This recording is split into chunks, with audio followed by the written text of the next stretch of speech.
السلام عليكم متابعي قناة أخبار الساعة. تتعرض القناة يوميا إلى كم هائل من التبليغات أدت إلى الحد من انتشار الفيديوهات. المرجو منكم دعم قناتكم التي تعنى أولا وآخرا بالدفاع عن المغرب وتنوير الرأي العام بكل ما يتعلق به بخطوات بسيطة هي كالآتي: تسجيل الإعجاب بالفيديو، الاشتراك في القناة، وتفعيل التنبيهات، ثم التعليق على الفيديو، وشكرا. Dernier, nous avions réalisé 2 émissions pour expliquer et révéler un petit peu les dessous des rebondissements dans la crise algéro-espagnole. Le 12 février dernier, ça devait marquer le début effectif d'une réconciliation entre l'Algérie et l'Espagne après pratiquement presque 2 ans de crise politique majeure. En tout cas, depuis mars 2022 jusqu'à fin novembre 2023, l'Algérie a gelé ses relations économiques, ses relations diplomatiques, a réduit ses liaisons aériennes, est entrée dans un bras de fer, elle a entamé un bras de fer inédit avec l'Espagne en raison du soutien espagnol à la position marocaine dans le dossier du Sahara occidental. Le conflit a duré 1 année et demie, l'Algérie n'a rien obtenu. On a expliqué 1000 fois que ce conflit, cette crise est la plus inédite, la plus idiote et la plus inutile de l'histoire de l'Algérie. L'Espagne a toujours été un partenaire important de l'Algérie, économiquement et politiquement. Il y a eu des tensions, des malentendus, comme dans toutes les relations. Mais de là à quasiment rompre, on était dans une position de rupture quasiment des relations diplomatiques et politiques. L'ambassadeur algérien n'était plus présent à Madrid depuis fin mars 2022 jusqu'à fin novembre 2023. Des relations économiques et politiques gelées, juste parce que l'Espagne a préféré ne pas soutenir l'indépendance du Sahara occidental. C'est quand même, et à la fin, après 1 année et demie de crise, de beaucoup de pertes économiques pour l'Algérie, parce que, comme pour l'Espagne, parce qu'on parle beaucoup des pertes espagnoles et la réduction des importations, des exportations espagnoles qui sont passées de 3 milliards de dollars, de 3 milliards d'euros à à quelques centaines de millions d'euros. Mais on oublie aussi que l'Algérie a subi une importante crise inflationniste en raison de l'interdiction de l'importation des produits espagnols qui étaient incontournables dans pas mal de secteurs. Comme par exemple, le secteur de la volaille, des viandes de poulet, ou de la production des œufs, où 60% de la fourniture de la production des poussins, des poussins dont l'Algérie avait besoin pour la production des viandes blanches, la volaille et les œufs, venaient de l'Espagne. On en a déjà expliqué, on en a parlé, sans parler dans d'autres matériaux, dans d'autres secteurs, dans certaines pièces mécaniques, certains matériaux de construction, même la défense, le ministère de la Défense, l'armée algérienne a été impactée parce qu'elle avait certains contrats avec certaines entreprises espagnoles. Plus de 129 000 entreprises espagnoles travaillaient avec l'Algérie et certains fournisseurs algériens étaient dépendants de leurs fournisseurs espagnols et ça leur a coûté plus cher de changer de fournisseur, de trouver d'autres partenaires. Ce n'était pas évident. Ce n'était pas évident alors que l'Espagne a perdu, mais elle a retrouvé des parts de marché importants au Maroc et que le Maroc est sorti le gagnant de cette histoire. Le Maroc a renforcé ses relations économiques avec l'Espagne, qui est devenu son premier partenaire commercial et économique. Plus de 10 milliards d'euros. On parle de plus de 11 milliards d'euros d'exportation et d'échanges économiques entre l'Espagne et le Maroc. C'est devenu quand même... Cette affaire a vraiment bousillé l'équilibre des forces dans la Méditerranée occidentale et ça a fait le jeu du Maroc, on l'a expliqué, on a donné des chiffres. On a parlé du pourquoi et du comment, pourquoi Tebboune ne voulait pas recevoir José Manuel Alvarez qui devait venir à Alger le 12 février dernier, le chef de la diplomatie espagnole, et que c'est l'Espagne, c'est elle qui a reporté, voire annulé la visite de son chef de la diplomatie, parce qu'elle n'acceptait pas la posture humiliante dans laquelle voulait l'enfermer Abdelmajid Tebboune. Abdelmajid Tebboune voulait humilier l'Espagne en refusant de recevoir, d'accorder une audience comme il était prévu préalablement à José Manuel Alvarez, le 12 février à Alger, pour marquer la réconciliation entre les deux pays. Et José Manuel Alvarez, l'Algérie, lui a proposé à la toute dernière minute, à 12 heures avant sa visite, le dimanche 12 février, le dimanche 11 février 2023, le ministère des Affaires étrangères algérien envoie un message au ministère des Affaires étrangères espagnol pour leur dire, voilà, José Manuel Alvarez ne peut pas être reçu par Abdelmajid Tebboune, il devra se contenter de parler uniquement à Ahmed Attaf. L'Espagne naturellement choquée par ce comportement inamical, encore une fois, par ce traitement méprisant. Un pays aussi important que l'Espagne, qui fait partie des 20 pays les plus riches du monde, quatrième économie, quatrième puissance de l'Union européenne, parmi les pays les plus importants de la Méditerranée, ne peut pas se permettre d'accepter de se faire humilier de la sorte et d'envoyer son ministre des Affaires étrangères sans être reçu par Abdelmadjid Tebboune, alors que c'était programmé ainsi et que ça devait marquer une réconciliation, et que Abdelmadjid Tebboune a l'habitude de recevoir des personnalités et des ministres beaucoup moins importants, de pays beaucoup moins importants et de rang inférieur à l'Espagne, puisque l'Espagne, encore une fois, ce n'est pas la Mauritanie, ou la Tunisie, ou le Mali, ou le Niger, ça reste quand même une puissance économique européenne et un partenaire stratégique pour l'Algérie. Les Espagnols refusent de venir à Alger, la crise a été prolongée, mais il s'avère, ce que nous avons pu confirmer au cours de nos investigations, qu'il n'y avait pas que le problème de l'audience d'Abdelmadjid Tebboune qui a capoté la visite de José Manuel Alvarez, et que Abdelmadjid Tebboune n'a pas voulu recevoir le chef de la diplomatie espagnole uniquement à cause de la position espagnole en faveur du Maroc dans le dossier du Sahara occidental, une position qui n'a pas varié, qui n'a pas changé.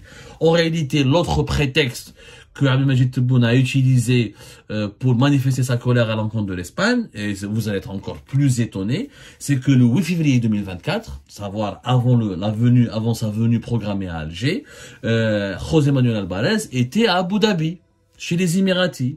Les Émiratis qui sont les ennemis diabolisés depuis 2022, les ennemis diaboliques depuis 2022 du régime algérien. Alors effectivement, le ministre espagnol des Affaires étrangères, il a été reçu par le petit frère de Mohammed Ben Zayed Al Nahyan, le président des Émirats Arabes Unis, le roi, l'homme fort des Émirats et le prince des régions d'Abu Dhabi. Il a été reçu par son petit frère Mansour Ben Zayed Al Nahyan, qui occupe officiellement le poste de vice-président des Émirats Arabes Unis, vice-premier ministre des Émirats Arabes Unis et président de la cour présidentielle des Émirats Arabes Unis. Et à cette occasion, le ministre des Affaires étrangères espagnol avait remis un message personnel du roi espagnol Philippe VI au royaume du royaume d'Espagne, le roi espagnol Philippe VI, qui lui a remis un message personnel à Mohammed Ben Zayed Al Nahyan, et l'Espagne a voulu exprimer sa volonté de renforcer les relations avec les Émirats Arabes Unis, et le chef de la diplomatie espagnole a parlé avec les dirigeants émiratis de l'importance d'ouvrir de nouveaux horizons de coopération, de renforcer les investissements émiratis dans le domaine économique en Espagne, de développer des nouveaux projets de coopération entre l'Espagne et les Émirats Arabes Unis. Et cette escale, ce voyage de José Manuel Alvarez à Abu Dhabi a fortement déplu à Alger. Il a déplu à Abdelmadjid Tebboune. Abdelmadjid Tebboune s'est senti trahi. On veut se réconcilier avec les Espagnols, mais les Espagnols, ils envoient leur chef de la diplomatie à Abu Dhabi avec lequel nous avons des différends et un conflit, une crise. Donc l'Espagne, à l'hsab les régimes algériens, à l'hsab Abdelmadjid Tebboune, l'Espagne doit consulter d'abord l'Algérie pour parler aux Émiratis. C'est haram, il faut pas parler aux Émiratis. Si tu veux rétablir tes relations avec l'Algérie, il faut pas parler aux Émiratis. Alors auparavant, on reprochait aux Espagnols leur position, leur alignement sur la position marocaine. Maintenant, le régime algérien reproche à l'Espagne son amitié avec les Émirats Arabes Unis. C'est incompréhensible. Je n'ai jamais vu un État qui se comporte de la sorte. Et jamais l'Algérie ne s'est comportée de la sorte. Au nom de quoi l'Algérie devrait interdire à l'Espagne de ne pas parler aux Émiratis? Les Émirats et l'Espagne, ce sont des relations beaucoup plus anciennes, importantes, historiques, où les Émirats Arabes Unis investissent un peu en Espagne, comme ils investissent un peu partout dans les pays de l'Union européenne. Et l'Espagne ne peut pas, pour les beaux yeux d'Alger, empêcher de se compromettre ou la mettre en veille ses relations avec les Émirats Arabes Unis. Ça n'a rien à voir. C'est pas possible, Yajma. Ce n'est tout simplement pas possible. L'Espagne, entre Abu Dhabi, n'importe quel pays, n'importe quel pays, entre l'Espagne, n'importe quel pays qu'on lui demande de choisir, entre Abu Dhabi et Alger, il va choisir Abu Dhabi. Il dit, attendez, nous, Abu Dhabi, c'est un pays riche, c'est 1000 milliards de dollars de réserves de change et de fonds souverains, d'investissement, c'est Dubaï, attends, mais on peut pas. Mais, ça n'a aucun sens. Je veux dire, il n'y a même pas de quoi faire une analyse politique. Tu ne peux pas sanctionner un pays comme l'Espagne, Et tu peux pas conditionner ta reprise de ta relation avec l'Espagne par une distance que l'Espagne doit observer vis-à-vis d'Abu Dhabi, parce qu'Abu Dhabi a des problèmes avec Alger. Dans ce cas-là, pourquoi on voit ici à Riyad ou dans l'Arabie Saoudite? Le pays ami des Émirats, c'est l'Arabie Saoudite. Dans ce cas-là, il faut couper les relations avec l'Égypte. L'Égypte, ce sont des amis aux Émiratis. Il faudra couper les relations avec pas mal de pays africains et arabes parce qu'ils entretiennent d'excellentes relations avec l'Arabie Saoudite, avec les Émirats arabes unis. Il y a pratiquement la quasi-majorité écrasante des pays de l'Union européenne, y compris la France, entretiennent des pays stratégiques et agréables avec les Émirats arabes unis. Et l'Italie aussi entretient des relations stratégiques et intéressantes avec les Émirats arabes unis. Donc, dans ce cas-là, l'Algérie devra se brouiller avec pas mal de pays. Juste parce qu'ils ont une amitié avec les Émirats arabes unis. Ça a été, je vous le confirme et je vous le dis, c'est étonnant. Ben, moi aussi, j'étais étonné. L'une des raisons pour lesquelles Abdelmajid Tebboune n'a pas voulu recevoir José Manuel Alvarez, c'est c'est sa visite avec sa visite à Abu Dhabi, et le message qui a été remis à Mohamed Ben Zayed, et donc on soupçonne les Espagnols de comploter aussi avec les Émiratis contre l'Algérie. On nage en plein délire, ya jma'a, on nage, wallah ya jma'a, on nage en plein délire. On ne peut pas aujourd'hui faire du chantage à des pays, notamment des pays aussi importants comme l'Espagne, et on ne peut pas on peut pas leur demander de cesser ou de ne pas développer leur relation avec Abu Dhabi s'ils veulent remettre ou la développer, s'ils veulent se réconcilier avec l'Algérie ou la développer leur relation avec l'Algérie. C'est tout simplement irrationnel. Je dis bien, c'est tout simplement irrationnel. C'est des milliards d'euros qu'il y a d'enjeux économiques qu'il y a entre l'Espagne et les Émirats arabes unis. Les Émirats arabes unis ont des bonnes relations avec tous les pays de l'Union européenne. Et tous les pays de l'Union européenne rêvent d'accueillir les investisseurs émiratis ou là des investissements financés par les fonds souverains d'Abu Dhabi ou là de Dubaï. Qu'est-ce qui m'chie m'ak? Si tu commences à exiger à beaucoup de pays européens de ne pas parler avec les Émirats arabes unis, mais là, beaucoup de pays ne vont pas traiter avec l'Algérie. Ça n'a aucun... Je sais pas comment vous expliquer. C'est assez grave, Yajma. C'est vraiment grave de conduire les relations diplomatiques ou les relations internationales de l'État algérien de la sorte. Tu t'énerves, malabèche, comment expliquer, tu t'énerves, on fait une crise épidermique, et on manifeste notre colère à l'égard de l'Espagne parce que l'Espagne est l'ami des Émirats. Où est le sens? Où je décris les relations espagnoles et avec les relations entre les Espagnols et les Émiratis avec les relations entre l'Espagne et l'Algérie. C'est deux paires de manches, c'est deux dossiers différents. L'Espagne a le droit d'entretenir, d'abord c'est un État souverain, il a le droit d'entretenir des relations avec n'importe quel pays au monde. C'est comme si demain, imaginez que demain, la France ou l'Espagne vont dire à l'Algérie, ah, parce que vous entretenez des relations avec la Corée du Nord ou avec la Russie, nous on ne veut pas vous parler. Chaque État, chaque pays, il est souverain de faire leur rapprochement, de choisir ses partenaires diplomatiques ou là, politiques ou là, économiques, et aucun pays au monde n'a le droit de dicter ses relations à ses partenaires ou là de imposer ses intérêts à ses partenaires. C'est immoral et encore c'est totalement irrationnel. Irrationnel. C'est pas parce que José Manuel Alvarez était à Abu Dhabi que cela fait de lui le pion d'Abu Dhabi, parce que l'Espagne est une puissance émergente, une puissance internationale, donc on le voit, est un pays important. L'Espagne ne reçoit pas des instructions d'Abu Dhabi. L'Espagne, c'est un pays indépendant, souverain, il a des relations, il veut avoir de bonnes relations avec les Émiratis, comme il veut avoir de bonnes relations avec l'Algérie. Il faut pas mélanger les dossiers, il faut pas mélanger les problèmes.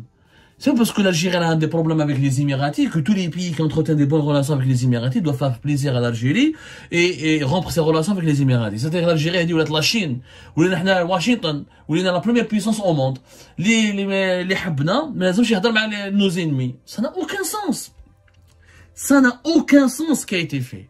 Nous sommes en train de renforcer notre isolement. Et à cause de ce comportement, les Émiratis vont encore profiter pour se rapprocher davantage de l'Espagne et pour tisser leur toile d'araignée en Espagne. Vous allez voir, on crée l'exact effet inverse de ce que nous recherchons, à savoir empêcher nos adversaires géopolitiques de nous isoler, de pousser ou de inciter nos partenaires et nos amis à se retourner contre nos intérêts.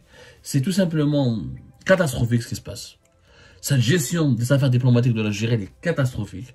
Et le fait de considérer le voyage à Abu Dhabi de José Manuel Alvarez comme un motif justifiant l'annulation de l'enquête de la DGSI. Parce que Tarek Amirat, mais d'autres officiers importants dans le renseignement extérieur, ils avaient manipulé la direction centrale de la sécurité militaire. Parce que Tarek Amirat, quand il y a Omar Ouelzmili, Omar Ouelzmili, c'était le frère du général-major Sidi Ali Ouelzmili, qui dirigeait la DCSA de 2020 jusqu'à 2022. Pendant 2 ans. Où Tarek Amirat, avec d'autres collègues, ils ont utilisé leurs fonctions au sein du renseignement extérieur algérien, notamment de la cellule anti-subversion. Ils faisaient des courriers, des faux rapports, ils bidonnaient des rapports, ils inventaient des fausses informations, car des fois ils faisaient même des lettres anonymes. Ils envoyaient ça à la DCSA par le biais de Omar, colonel Omar, qui était le frère du général Sidi Ali Ouelzmili. Le colonel Omar a été aussi arrêté fin août 2022. Il était en prison Viblida. On m'a dit qu'elle a été transférée. Nous avons pu apprendre au cours de nos investigations qu'il a été transféré après à la prison de Koléa pour une affaire civile, pour une affaire de corruption. Donc, les deux têtes pensantes de ce complot, parce qu'il y avait un véritable complot, et Tarek Amirat et un certain nombre d'officiers de la sécurité extérieure, menant une certaine Assia, qui est une civile, mais qui dirigeait le bureau de sécurité du consulat général d'Algérie ici à Paris, qui est située à Nation, place de la Nation. Un certain commandant Abdelrahman, qui dirigeait le bureau de sécurité du consulat de Créteil, Omar Ouelzmili. Ils ont essayé ensuite Hossein Boulahia, qui était le supérieur hiérarchique de Tarek Amirat. Il avait été désigné, il avait été cité dans cette enquête, mais lui n'a pas été inquiété, il n'a pas été mis en prison, il a été juste placé sous contrôle judiciaire. Mais l'implication de Tarek Amirat a été démontrée et il a été incarcéré par le colonel Omar. Le colonel Omar et Tarek Amirat, ils ont fait quelque chose d'extrêmement dangereux, qui a été dénoncé par Algérie Part. Ils faisaient un certain nombre de courriers, de faux rapports, de lettres anonymes, pour manipuler la DCSA. Au général Sidi Ali Ouelzmili, il provoquait les enquêtes, il demandait des enquêtes sur la base des informations manipulées, erronées, ou des lettres anonymes qui lui faisaient parvenir Tarek Amirat par le biais de son frère. Donc, derrière un réseau, bien la sécurité militaire, ou bien, comment on appelle ça, de l'enseignement extérieur, pour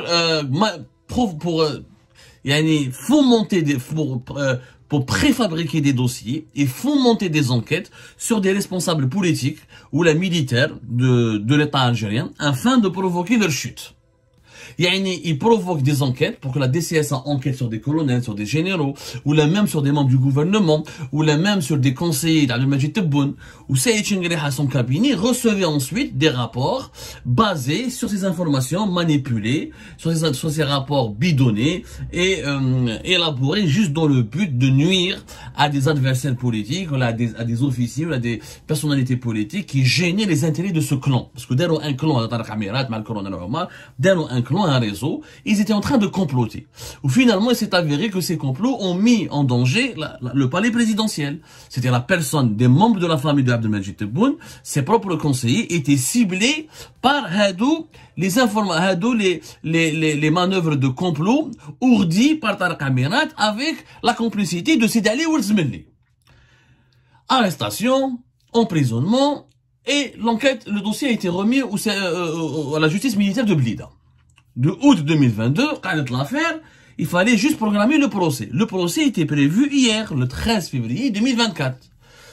Presque une année et demie après l'affaire. D'ailleurs, l'affaire a été étouffée, plus personne n'en a parlé, alors qu'il s'agissait quand même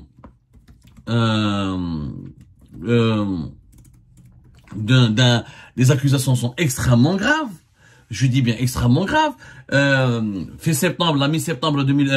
Début septembre 2022, Sidi Ali Ouelzmili a été limogé, il a été remplacé à l'époque par le général Abdelaziz Nuit Choueter,